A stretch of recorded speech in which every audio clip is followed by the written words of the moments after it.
Howdy, RTM friends and family, and welcome to the factory. I'm so excited that you're here with me today. I'm just hanging out at the Faith Farm, having a little fun.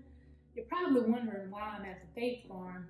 Well, every time I hang out at the Faith Farm, my faith grows so much, and I have so much fun hanging with my friends Millie the cow and Peter the pig. Well, there's one thing I like to do, probably more than hanging out at the Faith Farm. Can you guess? That's right, I love to praise and worship.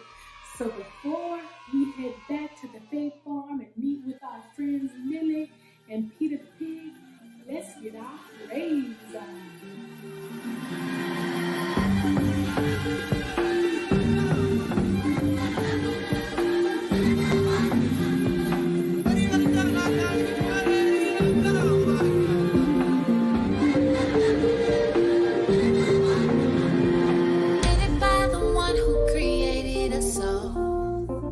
Woven by the stitches of our past and by our scars. Hand in hand we stand united as one. I'll tell where I am, you'll tell where you are. A beautiful tapestry. Whoa, beautiful tapestry. Whoa, a beautiful tapestry. A beautiful tapestry.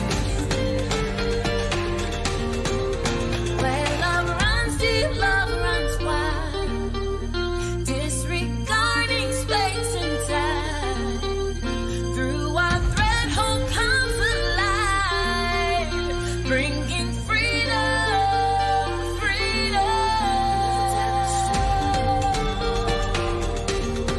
Beautiful tapestry. Oh, a beautiful tapestry. Yeah, a beautiful tapestry.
Peter, why are you always crying? What's wrong with you today? I'm not always crying, Millie, but today I'm crying because yesterday I watched Superman, and then I watched Black Panther, and then I watched Black Panther again, and then I watched PJ Masks, and then I watched Superman, and then I fell asleep. But when I woke up, I decided to become a superhero. Okay, Peter, but that still doesn't explain why you are crying. Well, Millie, I'm crying because I don't have any powers. I can't fly. I can't make myself disappear. I wanted to save the world, Millie, but I can't because my powers don't work. Peter, I hate to be the one to disappoint you, but you do realize that Superman and Black Panther and PJ Masks And Spider-Man and all those superheroes on TV are pretend. It's not real, Peter. They don't have real power. But I can tell you who does. Millie, that's not true. I saw them on TV. If they're on TV, it has to be true, Millie. I mean, Mr. Ed even said so. Peter, Mr. Ed also believes in aliens.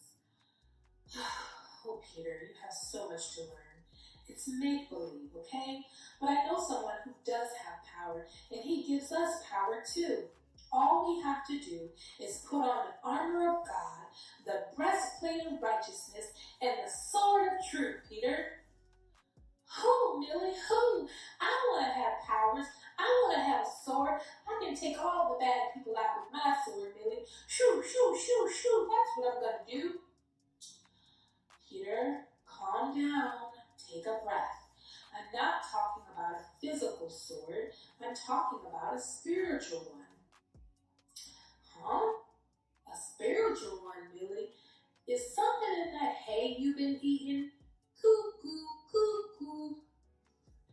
Peter, I think we have established I'm not the crazy one. I mean, you are trying to fly with an aluminum hat on your head in a homemade cape. You're right, Billy. I can't fly, and I just can't fly. I don't have any powers.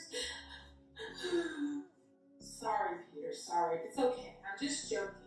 You know I love you, crazy and all. But anyway, as I was saying, the armor of God isn't an armor against a physical attack. It's designed to help us fight a spiritual battle. We are fighting against the devil in temptation, Peter. We are fighting for God. Well, I guess I do look kind of silly, huh, Millie? Peter, you need to put on the armor of God, not those silly costumes those characters wear in the movies and on TV. Millie, I never thought that, but where do I find this armor of God exactly? Well, I'm glad you asked, Peter. Every time you read the Bible, every time you spend quiet time alone with the Lord, every time you worship Him, you are putting on the armor of God. The closer we draw to God, Peter, the stronger our armor and our sword and our shield will be. It will protect us from any attacks of the enemy and help us to defend our faith, Peter. Well, that's great, Millie. So what you're saying is I don't have to wear a cape or be able to fly to be a superhero. I can be a superhero of my faith by putting on the armor of God. Yes, Peter, yes, you got it. But one thing, Millie, are you sure God won't give me powers to fly? I mean, He did raise a man from the dead. Surely He can give little old me powers to fly. Oh, Peter, now you want to quote the Bible when it suits you? You still have a lot to learn. Well, I was just making sure. He did say, if you believe, you shall receive. Oh, Peter, what am I going to do with you?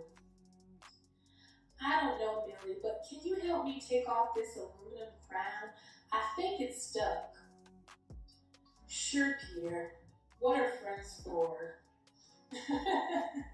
You're right. You are my friend.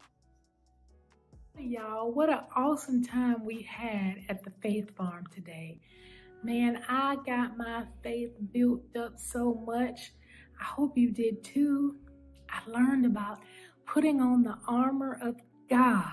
Yes, we are superheroes in the faith.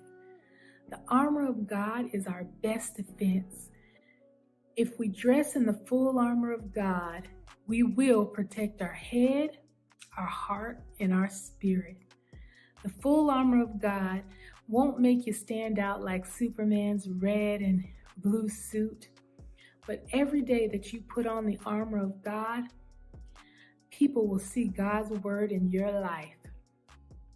So put on the full armor of God, and you will stand strong against temptation and the challenges of this world.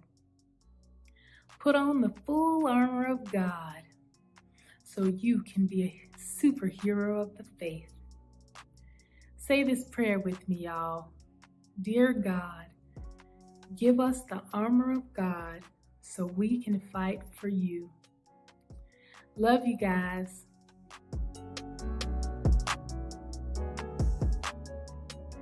Okay. Now, before we end, we want to do our memory verse. We hope that you've been following along and keeping the memory verse. Our memory verse comes to us, Psalms chapter 62, verse 7. It tells us, I depend on God to save me and to honor me. He is my mighty rock and my place of safety. All right. Say that, recite that, remember that. Each week we'll be bringing that to you so that you can remember, you can follow along. So everyone, thank you once again for joining us for today's service. We hope to see you soon. Have an awesome week. See you later. Bye.